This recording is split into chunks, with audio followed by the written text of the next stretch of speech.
자, 요인 분석 한번 보도록 하죠. 자, 신뢰성 요인 분석을 하기 전에는 항상 신뢰성 분석을 앞단에 하고요. 그러니까 신뢰성 분석하고 요인 분석이 같이 좀 다녀요. 그래서 요인 분석이라는 게 뭔지 들어보셨나요? 요인 분석은 뭐냐면 여러 속성에 대한 많은 질문을 몇 개의 유용한 요인으로 구분함으로 간략하게 결과를 제시하는 방법이래요. 요인 분석. 그러니까 이런 거죠. 항목이 되게 많아요. 좀 전에 우리가 이제 벌써 얘는 카테고리를 내가 이제 원래는 얘 카테고리를 이렇게 내가 나눠 놓은 거잖아요. 질문을 할 때 나눠 놨어요. 근데 카테고리가 나눠져 있지 않은 항목들, 이 책에서 잠깐만 한번 볼까요? 그런 좋은 데이터가 있으면 좋겠는데, 골프에 대한 예제가 있는데,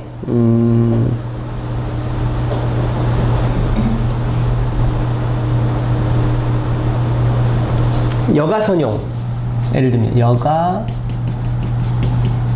골프가 여가 선용에 된다 안 된다 1점에서 5점. 그 다음에 건강관리, 그 다음에 환경오염,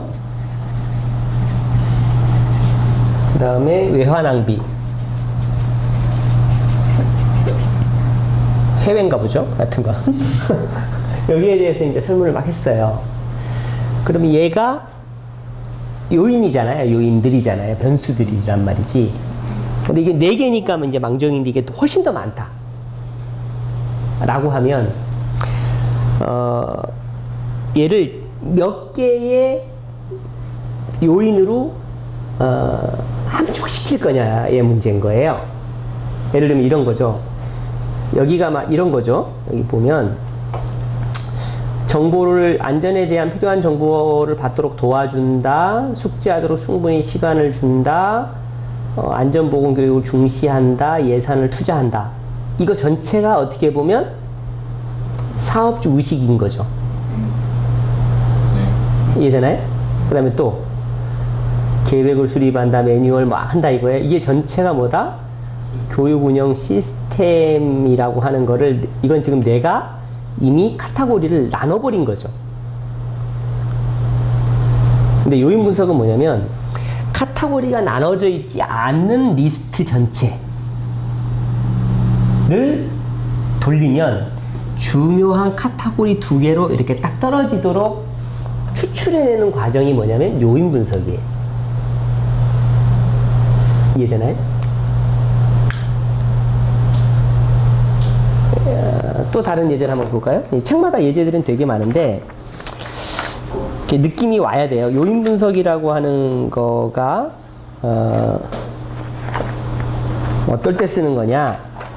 예를 들면 그 식혜 음료인데 귀하께서 식혜 제품을 구입하실 때 다음과 같은 고려된 요인들이 얼마나 중요한지 체크를 하세요. 어떤 것들이 있을까요? 가격, 음료니까, 당도, 상표 이미지, 미용 또는 건강, 갈증 해소, 식감, 씹는 맛. 이게 뭐예요? 식혜 맛을 결정하는, 구입할 때 고려하는 요소들이라 이거지. 그죠? 그러면 내가 어떻게 해요? 답을 할 거 아니에요. 아, 나는 하나의 음료를 하는데 가격 중요하지, 4점.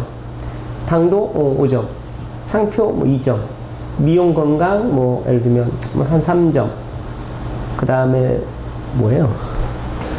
갈증 해소 2점. 씹는 맛 한 3점. 이런 식으로 응답을 할 거란 말이죠. 몇백 명을 응답을 쫙 했어요. 근데 이게 다 다른 것 같지만 이걸 대변할 수 있는 변수로 압축할 수 있냐 이거지. 예를 들면 우리는 사람은 이 단어가 주는 그 의미가 있잖아요.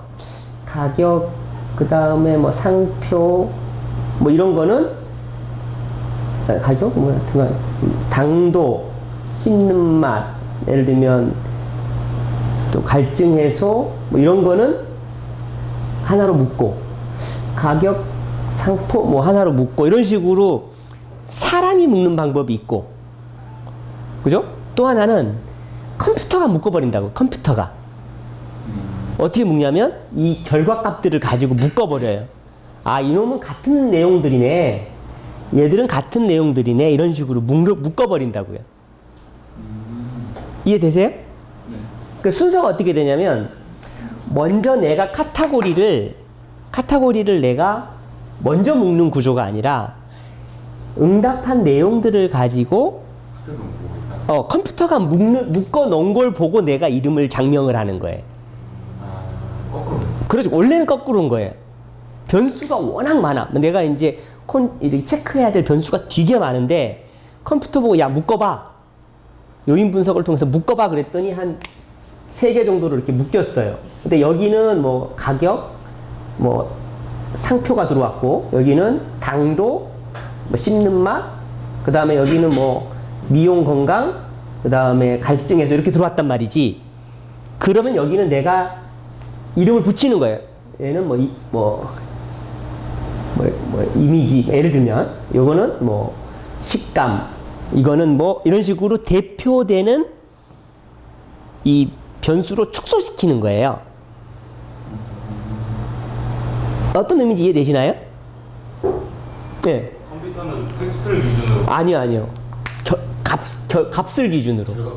그렇죠. 응답한 값을 기준으로. 좀 이따 한번 해볼 건데. 근사치 예를 들면 3만 원. 그건 어떻게 하는지 모르겠어요. 컴퓨터가 알아서. 그게 하는 그렇게 방법론이 뭐냐면 요인 분석이에요. 응답자들이 봤더니 다 O라고 다 응답하더라. 얘는 똑같이 목표는 지금 뭐예요? 식혜에 예를 들면 그 뭐 맛이라고 그래야 되나? 구입에 대한, 식혜를 왜 구입하냐 라고 했을 때, 구입을 할 때 이제 고려 요소가 뭐냐? 나는 가격은 얼마다, 당도는 얼마다, 이렇게 한단 말이지. 그러면 구입할 때 많이 묶이는 놈들, 그러면 걔는 이런 놈, 많이 묶이는 거 이런 놈, 많이 묶이는 놈, 이런 식으로 약간 축소시키는 분석 기법이라는 거죠. 그게 뭐냐면 요인 분석이에요. 그래서 다량의 자료를 축소하여 분석하기 좋은 상태로 만드는 분석이 요인 분석이에요. 그래서 이론적으로 특정의 요인을 추출하기 위해서 사용되기도 해요. 그러니까 이렇게 이거 많은데 묶어놓고 봤더니 얘는 뭐네. 묶어놓고 봤더니 얘는 뭐네. 얘는 봤더니 얘는 뭐네. 이런 식으로 추출하기 위해서 하는 분석으로 활용되는 게 또 요인 분석이에요. 자, 요인 분석의 해석 기법인데, 일단 요인 분석을 먼저 한번 해볼까요? 좀 전에 했던 것 중에, 자, 운영 1번부터 7번까지 있죠. 1번부터 7번. 이게 설문이 뭐였냐면, 교육 운영 시스템이에요. 자, 변수가 몇 개? 7개. 얘를 그러면 묶어보자 이거지. 이해되나요? 몇 개로 묶는 게 합리적이냐는 누가 결정한다? 컴퓨터가 결정을 해요. 자, 볼까요? 분석에서 보면 차원 감소, 그래서 요인 분석, 운영 1번부터 7번까지 7개를 가지고 이제 묶을 거예요. 자, 기술 통계, 여기서 뭐 할 건 없을 것 같아요. 개수 상관 행렬 만들어도 되는데, 요인 추출, 그 다음에 여기서 스크리 도표라고 하는 걸 체크해 주세요. 스크리 도표. 좀 이따 설명드릴 건데, 스크리 도표. 그 다음에 고유값이 1보다 큰 경우, 이게 디폴트 값이에요. 그 다음에 방법은 주성분 분석을 많이 해요. 주성분 분석이에요, 방법은. 그리고 이게 중요하고요. 그 다음에 요인 회전을 베리맥스로 많이 해요. 베리맥스 체크. 회전을 시킨다는 거예요. 회전을 왜 시키는지 설명드릴게요. 그 다음에 점수, 변수로 저장. 변수로 저장을 하면 어떻게 되냐면, 맨 끝에 묶인, 예를 들면 여기는 지금 6개, 아니 7개면 7개가 2개로 묶겠다 그러면 두 변수가 새로 생겨요. 변수 값이 새로 생겨. 자, 해볼게요. 여기 회귀 분석 뭐 해가지고 계속 옵션 여기 뭐 요거 나중에 크기 순 정렬 체크할 수도 있고 안 할 수도 있고요. 일단 체크해 볼게요. 체크 계속. 그리고 나서 확인 누르면 돼요. 그러면 요인 분석이 끝나요. 뭔지 모르겠죠? 어? 자, 이렇게 보면 자, 첫 번째 해석 요소인데 보면 아이겐밸류라고 있어요. 아이겐밸류가 여기서 보면 이거예요. 여기 이니셜 아이겐밸류스라고 해서 맨 앞에 있는 거, 얘가 아이겐밸류인데 이게 1 이상인 것만 하겠다는 거예요. 1 이상인 것만. 그래서 1 이상인 게 지금 이거 하나잖아요. 그래서 하나만 추출한 거예요. 하나만. 얘만. 얘가 만약 1.9 얼마면 1.9도 나오면서 그러면 몇 개가 되냐면 요인이 2개로 되는 거예요. 지금은 요인을 이거 전체를 우리 7개 좀 전에 했던 이거 전체를 몇 개로 묶겠다는 거예요, 지금? 1개로 묶겠다는 결론이에요, 지금. 체크된 걸 보니 얘는 2개로 안 묶여요. 그냥 하나로 묶어도 문제가 없다는 거예요. 그냥 통으로 하나야, 하나. 이해되세요? 그리고 그 하나가 여기서 중요한 게 요거예요. 큐뮬러티브 퍼센트. 여기 보면 두 번째가 그래서 요걸로 만들어진 게 몇 개냐? 1 이상인 거로 모두 추출된 게 2개면 몇 개, 7개가 몇 개로 묶이는 거라고요? 2개로 대변된다 이거지. 3개가 되면 3개로 대변이 된다 이거예요. 이해되세요? 네. 그리고 그게 이제 스크립 플롯이라는 게 이건데 얘는 어떻게 보는 거냐면 이게 컴포넌트 수를 몇 개로 할 거냐예요. 여기 보면 스크립 도표 위 2개를 시각적으로 표현한 거예요. 자, 이게 하나죠. 근데 어떻게 떨어졌어요? 떨어지고 완만하죠. 이런 경우는 툭 떨어졌을 때의 그 전까지, 그러니까 하나잖아요. 그러니까 결국 누적된 요 큐뮬러티브 하나로 했을 때 여기 보면 전체 설명력이 몇 프로 정도 되는 거예요? 65% 정도의 설명력을 보인다는 거예요. 이게 그럼 2개가 되면 2개로 하게 되면 한 누적된 한 78% 정도의 설명력을 보이는 거예요. 좀 이따 이제 2개짜리 혹시 있나 한번 볼게요. 이제 그렇게 이제 스크린 도표를 보고도 그렇게 알 수가 있어요. 그러니까 예를 들면 이렇게 그림이 이렇게 그려지면 어떻게 될까요? 이렇게 그려지면 몇 개로 나눠야 된다? 2개로 나눠야 된다. 스크린 도표가 이렇게 되면 3개로 나눠진대. 얘가 이해되나요? 툭 떨어졌을 때 요만큼의 몇 개든 관계없이 그렇게 대변하는 게 합리적인 그룹핑이다라는 거예요. 이 그림을 보는 방법은. 자, 이렇게 돼 있는데 한번 그러면 자, 이제는 문제에 관계없이 한번 섞어 볼게요. 똑같은데 자, 의식에서부터 운영까지를 한번 전부 다 한번 해볼게요. 그럼 몇 개가 되는 거예요? 총 11개죠? 7개에다가 4개니까 11개의 변수가 있는 거잖아요. 그러니까 이 질문에 관계없이. 그리고 확인 눌러볼게요. 자, 그럼 어떻게 돼요? 자, 스크리도표가 원래 이런 경우는 많지 않은데 아이겐 밸류가 어떻게 됐어요? 1보다 1 이상인 게 2개가 됐죠? 그러면 2개로 묶인다는 거고요. 하나는 첫 번째 컴포넌트로는 66%, 2개 합쳐서 75%예요. 얘가 좀 더 해볼까요? 다시 한번 해볼게요. 밑에 것까지 한번 해볼게요. 치료까지 한번 해볼까요? 이게 이제 여러 개 나오는 거랑 보여드리려고 하는 건데 질문이 중요하지 않아요. 그냥 코딩된 값만 갖고 얘가 그냥 돌리는 거예요. 몇 개로? 그래도 계속 2개네요. 보통 이렇게 하면 묶여요. 한 2개 내지 3개 정도로. 얘가. 자, 그러면 이렇게 되고요.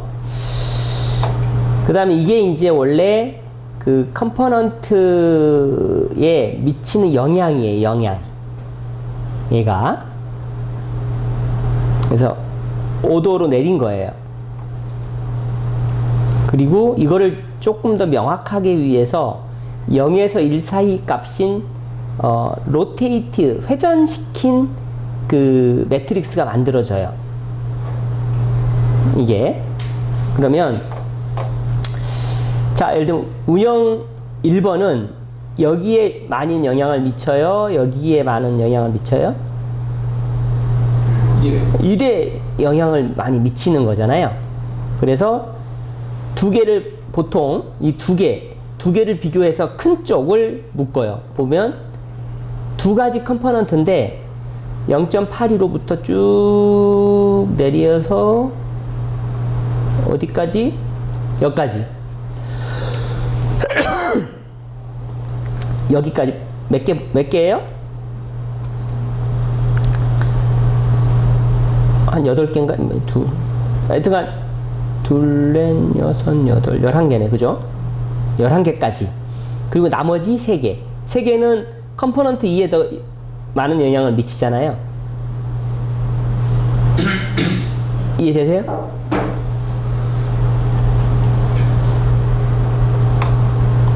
그래서 요건 이제 설명 안 해도 되고요. 그래서 어떻게 묶냐면 요거 하나, 그 다음에 요거 3개 하나, 이런 식으로 2개로 딱 나눠진다는 거지. 그럼 이게 질문이랑 상관없어요. 코딩된 결과 값이 그렇죠. 그러면 이 결과 값이 달라지면 묶이는 달라지는 건데. 네. 그러면 그걸 가지고 예를 들어서 설문지 문항을 다 만들어 놓고 이 문항을 구성하는 요인은 전체적으로 예를 들어서 5개 요인 분석에서 5개가 나왔습니다. 그거는 설득력이 없는 거예요. 그러니까 통계적으로 보면 지금은 아까도 말씀을 드렸지만 이거는 내가 묶어 놔버린 거 아니에요. 그렇죠. 그게 아니라 원래는 이제 이 요인 분석을 쓰는 그 방법은 원래는 어떤 문항에 대해서 쭉 해놓고 예를 들면 이런 거지. 안전에 미치는 그 안전 교육에 미치는 거는 다음 항목 중에 어느 정도라고 생각을 하십니까? 라고 설문을 했단 말이에요. 그러면 아까 말한 환경부터 쫙 한 몇 개요? 한 20가지에 대해서 내가 물어봤단 말이에요. 강사, 뭐 교재, 뭐 안전 환경, 그 다음에 뭐 또 뭐 여러 가지가 있을 거 아니에요. 이렇게 묶어 놓으면 사람들이 막 응답을 할 거 아니에요? 그리고 돌리면 얘가 카테고리를 이렇게 묶인다고. 얘가 묶어 놓은 걸 보니, 그 항목을 보니, 아 얘는 시설 환경, 묶어놓은 걸 보니 얘는 뭐 교육 컨텐츠. 묶어놓은 걸 보니 얘는 뭐 이런 식으로.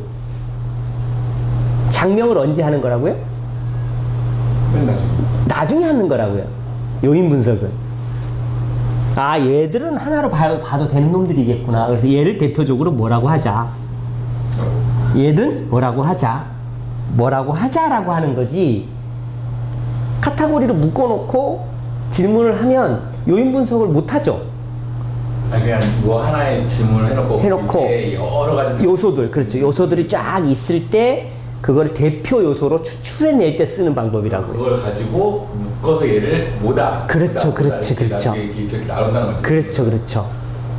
제가 확신하는 의문이 드는 건 만약에 카테고리로 묶였어요. 교육 관련 예를 들어서 이 열문화는 교육적 관련 하나로 묶였는데 보니까 다 교육 내용이에요. 근데 유독 하나만 교육이랑 상관없는 게 들어가 있어요. 근데 코딩 값으로 묶인 거기 때문에 교육이랑 같이 묶여 있다. 그렇죠. 그러면 이게 그래도 같이 묶어서 써야 돼요.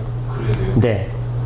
이거를 논리적으로 납득이 안 되는 내용인 것 같은데. 그러니까 그게 통계 기법이에요. 이게. 예를 들면 내가 그러니까 장명을 보니까 그걸 포괄하는 장명을 해야죠. 내가 명시적으로 그러니까 그 텍스트적으로 묶는 개념이 아니라는 거지. 이 요인 분석은 응답한 거로 봤을 때 대다수의 사람이 얘는 이렇게 하나로 묶네 놓고 보니 이건 그럼 앞으로 우리가 이거라고 대답을 하자. 그냥 묶어서 이런 거지. 여기서 만약 이렇게 묶었어. 이렇게 4명을 묶었어. 여성분도 있지, 등치 큰 사람도 있지, 까만 옷 입은 사람도 있지, 안경 쓴 사람도 있지, 이렇게 됐단 말이지. 근데 이걸 대변해가지고 공부에 열정이 있는 사람들, 이렇게 묶어버린다는 거지. 그렇잖아요. 뭔가 내가 생각하고 있는 그 텍스트로 묶는 개념이 아닌 거야. 이미 이 사람들은 묶였어. 근데 이걸 뭐로 장명을 할 거냐 이거지. 이해되나요? 그러면 요인 분석으로 카테고리가 있을 거 같아요. 그 카테고리 말고 내가 임의로 묶은 카테고리로 다른 뭐 선상 분석이나 회귀 분석을 돌렸을 때 값이 다르게 나오잖아요. 그럴 수 있죠. 그래서 자, 뭐가 정답인지 논문을 막 이제 쓰는데 보니까 이런 거지. 내가 텍스트적으로 이 교재들을 쫙 봤을 때는 원래는 어떻게 해야 되냐면, 자, 이렇게 해서 2개로 묶였잖아요? 그러면 이런 식으로 이렇게 나와요. 2개의 인자로 코딩한 게 아니라 환산된 값이 이렇게 나와요. 그러면 이걸 가지고 사실은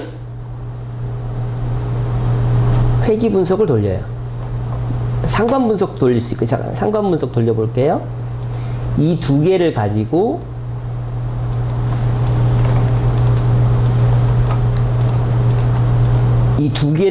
상관 분석을 돌린다고요. 이렇게. 방금 이 많던 거를 크게 2개로 묶었잖아요. 그러니까 이 2개는 이제 뭐 1대1인 거잖아요.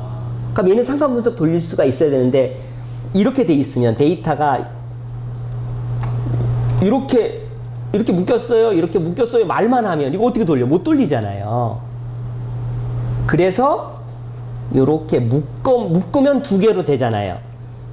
상관 분석을 돌릴 수 있다 이거지. 회귀 분석도 돌릴 수 있죠. 왜냐면 얘하고 얘가 만약 무슨 인과관계가 있다 그러면 돌릴 수 있단 말이에요. 그래서 책에 만약 그런, 나는 이게 맞다고 보거든. 근데 어떤 논문들은 어떻게 하냐면 이렇게 해요. 자, 설문을 했어. 자, 그러면 누구한테 그러는 거지? 내가 나눈 거잖아요. 구분이 없는 거라고 치는 거죠 지금 현재. 그 요인 분석하는 거. 그렇죠, 그렇죠. 근데 이건 지금 내가 구분했어. 이렇게 했단 말이에요. 자, 그럼 이제 누구한테 물어봐요. 자, 야, 그럼 사업주 의식하고 교육 운영 시스템 한번 상관 분석해 줘봐. 어떻게 할 거예요? 이미 내가 나눴어. 그럼 뭐밖에 못하냐면 이거 4개 4, 3, 4, 5 했단 말이야. 내가 A라는 사람이. 그럼 이거 평균밖에 못 내지. 이걸 대변할 수 있는 게 없잖아. 이것들을 대변하는 값이 없단 말이에요.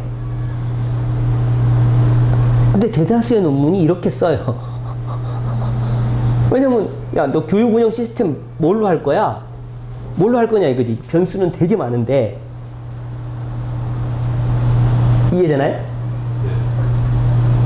근데 그렇게 논문을 대부분 그렇게 쓰더라고요. 근데 그거는 사실은 뭐 틀리다 맞다는 못하겠는데 원래는 그 SPSS나 통계에서 말하는 건 그건 아니다라는 거지. 이렇게 해놓고 그걸 대변하는 변수로 나오고 그걸 가지고 회귀 분석을 하든 상관 분석을 하든 기타 다른 분석을 한다는 거예요. 그래서 이런 변수 값들을 임의로 다시 줘요. 다시 만들어 준다고요. 얘들의 관계는 지금 이렇게 돼 있다라는 걸. 어렵나요? 별로 안 해본 분석이잖아요. 선생님이 생각하신 정답은 문항만 만들어 놓고 요인 분석해서 카테고리를 묶은 다음에 거기 값에 대한 상담. 그렇죠. 그럼 그 구분이 있는 게 아닌 거네요. 그러니까 구분을 만들기 위해서 그렇죠. 질문을 만들어 놓고 거기에 대한 데이터를 그렇죠. 가지고 변수만 쫙 뭔지 모르니까 애들이 어떤 성향인지를 모르니까.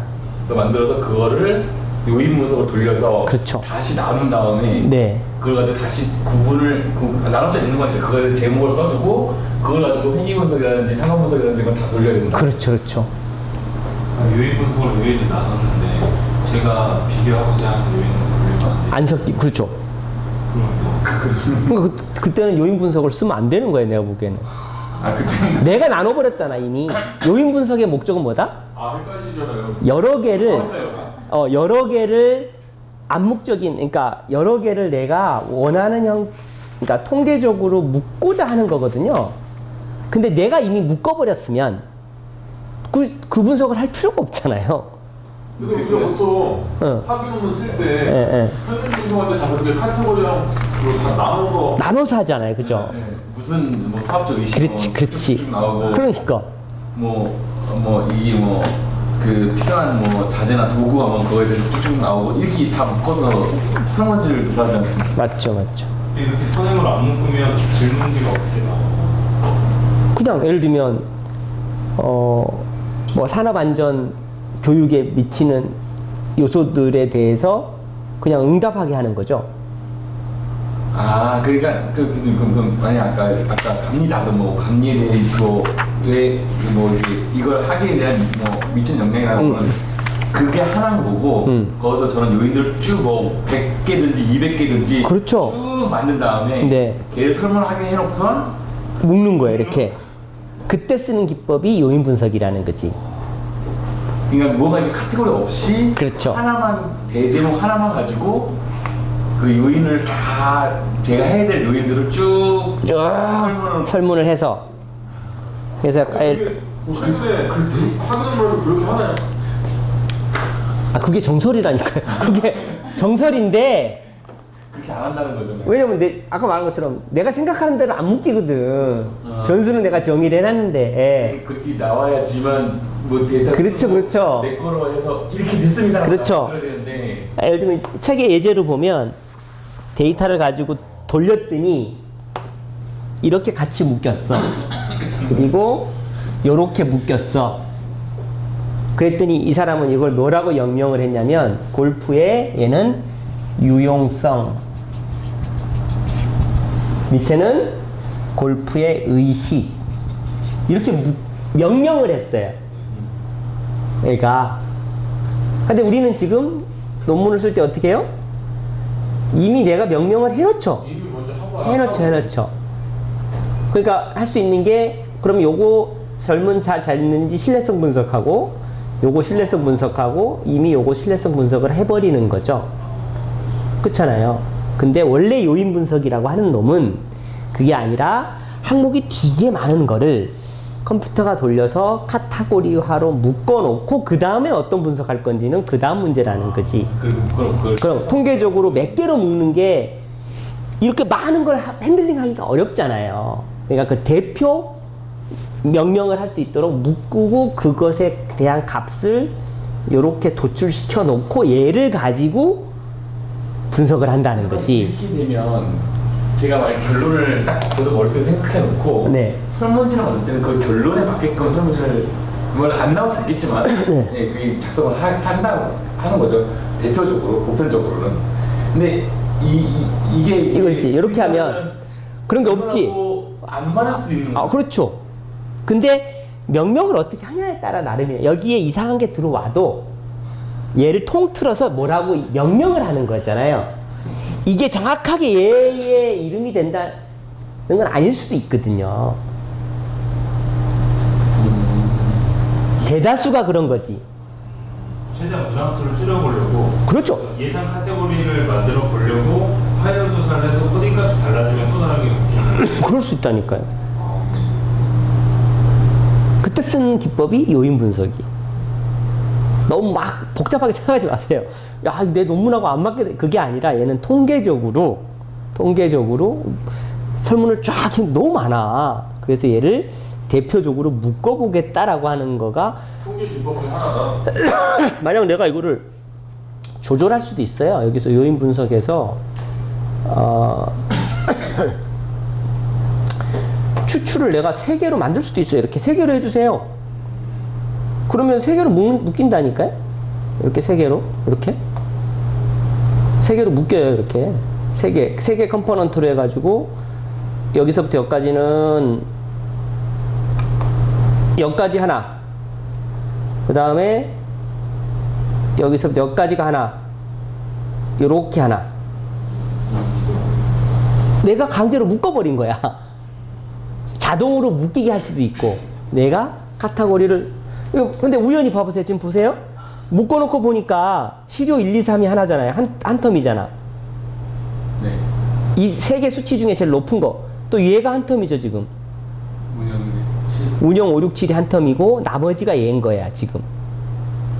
그 걔를 만약 그냥 얘기했을 때 걔를 의식으로 이름을, 그렇지, 의식으로 묶고, 얘를 운영이라고 묶고, 얘를 시료라고 묶을 수 있단 말이에요. 이걸 만약 안 묶었다면, 이 변수가 명령이 안 돼 있고, 변수 1, 변수 2, 변수 3, 이런 식으로만 쭉 들어갔는데, 확 돌렸더니 이렇게 묶였어? 그래 놓고 질문은, 항목을 봤더니, 아, 얘는 의식이네. 항목을 봤, 아, 얘는 운영이네. 항목, 아, 얘는 시료네. 이렇게 묶을 수 있다는 거지. 그러면 어떻게 보면 논문을 작성하는 순서가 결과를 도출해놓고 역순으로 쭉 요인을 결정하고 거기에 대한 개념을 정립하고 역순으로 가는 거 아닌가요? 그렇죠. 그러니까 어떤 설문에 따라서 이 전개 방식이 다른 거죠. 그렇죠. 전개 방식이 예. 근데 기존에 스터디를 쭉 해봤더니 이렇게 나눠지더라. 예를 들면 뭔가 영향을 미치는 게 이미 논문에서 이미 다 확정이 됐어. 10가지 카테고리를 이렇게 나눴단 말이에요. 그럼 그 카테고리별로 설문을 이미 했다는 얘기는 카테고리를 컴퓨터로 시킨 게 아니라 내가 이미 나눠버렸지. 그렇게 가는 방법이 있고, 뭔지 모르겠는데 변수들이 되게 많아. 근데 얘를 뭔가 유용한 항목으로 내가 분류를 해서 뭔가 분석을 하고 싶다 그럴 때는 요인 분석을 써야 된다. 무조건 쓰는 개념이 아니라. 이해됐어요? 그러니까 이게 헷갈렸던 게 저거를 논문에서 쓸 때 반드시 써야 된다라고 생각하니까 그럼 기존에 한 거랑 충돌되는데 자꾸 그렇게 생각하니까 그렇죠. 그러니까 저렇게 하기 전서이라고 저렇게 써야 되는 건데 예. 근데 이미 우리는 이미 이 단계를 해버렸는데 못 쓴다니까요, 요인 분석을. 그 안에서 혹시 또 분류를 해보고 싶으면은 해더라도. 그렇잖아요. 내가 의식, 뭐 실효성 다 나누나 버렸는데 요인 분석은 그걸 나누라고 하는 분석인데 나눠봐야 내가 생각한 대로 안 나눠진다니까요. 이해나요? 오케이. 그럼 나눴으면 진짜 아예 이거는 그냥 그렇죠. 배제하고 해야 돼요. 할 수가 없어요. 안 맞는 거지. 네. 꼭 해야 되는 건 절차는 아니고 그러니까 내 생각은 이제 이렇게 할 수 있다 이거지. 자, 무조건. 자, 좀 전에 요인 분석을 했어요. 근데 다 이제 뺐어요. 어차피 덩어리로 분석을 해야 돼. 그러면 얘는 의식은 내가 묶어놓고 요인 추출해서 그냥 하나로 하긴. 그러면 이거 그냥 하나로 묶인 거지 그냥. 그렇잖아요. 그러면 결과값에 가보면 하나로 묶였겠지. 묶인 변수가 저장이 됐겠죠. 여기 저장됐어. 그죠? 그 다음에 또 가서 이거 다 넘기고 운영부터 7번을 또 묶어놓고 하나로 하면 또 하나로 또 묶였을 거 아니야. 이해되나요? 그러니까 그 방법밖에 없지. 왜 내가 묶는 구조가 아니라 그러니까 한 세트로 만들어야지 그냥. 어떻게 보면 요인 분석은 논문이랑 안 맞을 수 있겠네요. 그렇죠. 안 맞을 수 있죠. 내가 원하는 걸 하는 게 아니고 설문지 돌려서 나오는 요인 중에서 내가 결정할 수 있는 것들을 선택해서 할 수가 그렇죠. 그러니까 이 개수값을 써야 된다 그러면 얘를 쓰려면 마치 선 요인 분석 후 네이밍인데 그게 아니라 네이밍 먼저 해놓고 요인 분석을 하려다 보니까 억지로 껴맞춰서 그렇게 하기도 하지. 근데 그 방법은 아니다라는 거지. 여튼 요인 분석은 하면 안 되는 거죠. 적용 방법이 저거는 진짜 제대로 된 실태 조사 파악할 때 그렇죠. 그러니까 뭔가 하나의 뭐 운영 네네네네. 그래서 여기 뭔가 써놨죠. 하나의 교육 방법을 변경하기 위해 네네. 그런 실제로 했을 때 실제로에 대한 요인을 쭉 그냥 나대로 시켜놓고 그걸 설문지 돌린 다음에 네. 그때 그걸 가지고 이제 요인 분석을 해서 묶는 작업을 한다 이거지. 그걸 가지고 이제 뭐 데이터 분석한다든지 이런 걸 이렇게 나가는 때 사용하면 되는 그런 그렇죠. 그럼 보통 공단이나 이런 데서 예를 들어서 뭐 감정노동이나 진도 스트레스나 이런 거 관련해가지고 설문지가 있잖아요. 근데 그 공단이나 이런 데서는 그 설문지를 어떤 분석을 통해가지고 그 카테고리화 시킨 거잖아요. 그냥 했을 것 같은데요. 그냥 했을 것 같아. 실제 이걸 사용 안 하고 그냥 그렇죠. 자기가 규정시켜놓고 네. 자기가 규정하는 거지. 그러니까 그러면 답은 너로 정해져 있어 이거네. 그렇지. 답정 거지 답정.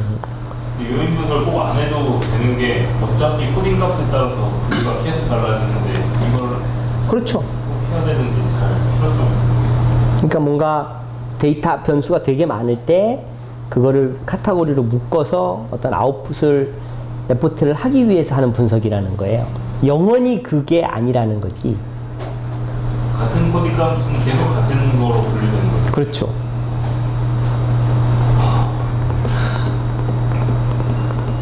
내가 선택할 수 없어요. 요거를 하나 묶고, 요거 하나 묶고 분석해 주세요. 이건 안 된다는 거지. 요인 분석 자체가 그걸 묶는 분석이니까. 설문지를 만들 때 만들기는 이게 쉽겠네요. 그죠? 그냥 막 해놓고 그냥 그렇죠. 네가 묶어줘. 그렇죠. 라고 하면 되는 거니까. 네네네. 그래서 아까 공단 자료가 그렇게 된 건 줄 알았죠. 안 했을 거예요. 만들어 놓고 카테고리 하나 이렇게 해서 요인 분석을 해가지고 네. 그러지 않았을 거예요. 그걸 설문하는 게 엄청난 에너지인데.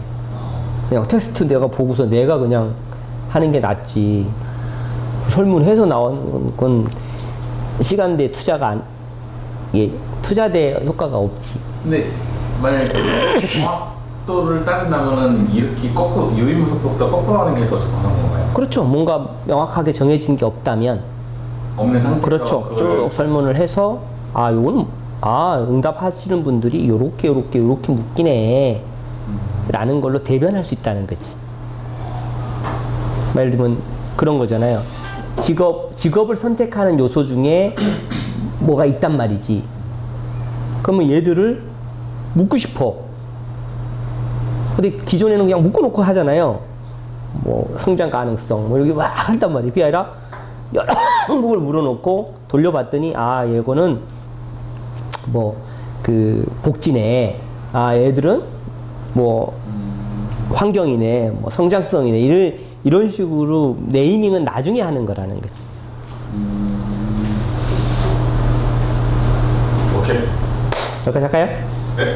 한번 보시고. 감사합니다. 어, 오늘이 통계들은 가장 충격적인 못 들은 걸로 하겠습니다. 못 들은 걸로 하겠습니다. 삭제하는 거 아니야? 동영상에서 삭제.